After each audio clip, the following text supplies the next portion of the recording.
দিনটা ছিল শুক্রবার, সন্তোষী মায়ের পুজোর দিন। এদিকে আমি সকাল সকাল স্নান করে নিচে যাচ্ছি। নিচে গিয়ে দেখি ঠাকুরমশাই চলে এসেছে এবং পুজোতে বসেও গেছে। পুজোর সমস্তটাই আমার শাশুড়ি মা নিজের হাতেই গুছিয়েছে।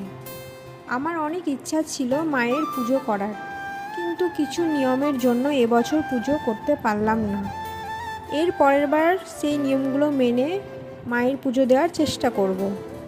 আমি ঠিক জানি না এই মায়ের পুজো সম্বন্ধে, তবে শাশুড়ি মায়ের কাছ থেকে যতটুকু শুনেছি ততটুকুই তোমাদের সাথে শেয়ার করছি। মাকে উদযাপন দিতে হলে নাকি 15টা শুক্রবার নিরামিষ খেয়ে ও টক জাতীয় জিনিস না ছুঁয়ে মানতে হবে, আর 16 নম্বর শুক্রবার মায়ের উদযাপন দিতে হবে। এই মায়ের ভোগে একটু ছোলা আর একটু গুড় আর ভক্তি সহকারে পুজো দিলেই মা নাকি সন্তুষ্ট হয়। দেখো, তোমাদের সাথে কথা বলতে বলতে পুজো প্রায় শেষের দিকে, তো ভিডিওটা এখানেই শেষ করছি। সবাই ভালো থেকো, সুস্থ থেকো। দেখা হবে নেক্সট কোনো মিনি ব্লগে। টাটা।